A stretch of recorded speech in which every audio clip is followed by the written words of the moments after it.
I finished my replay of Resident Evil 4, the original, and I really loved it. That game is still one of my favorites.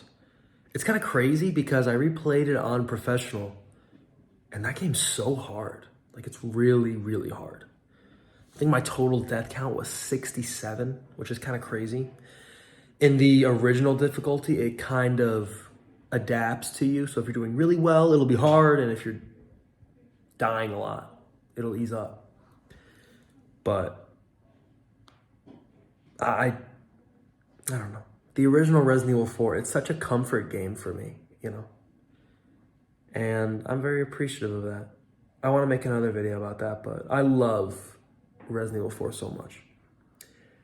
The gameplay, the pacing. I will admit, I think the island is definitely the weakest part. It's still great, but there are two last sections of the game that are really hard. They're kind of like gauntlets that, I'm not gonna lie, do get a little exhausting, but I think that's because I was on professional. If it was on regular, I wouldn't dread it. On professional, I was dreading it because it's so hard. But I still love the game.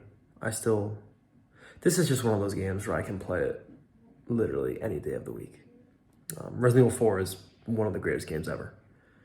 And I love it to bits. And I didn't skip any of the cutscenes as I usually do on this replay. The dialogue is so cheesy, so great. I don't even know where to start. I love Leon in this game. He's the best version of the character ever. But the game's just great. It's just a feel-good game. If you haven't played Resident Evil 4, play it the original. Start with the original. And even if you haven't played a Resident Evil game, 4 is a great place to start. It's where I started. So give it a try.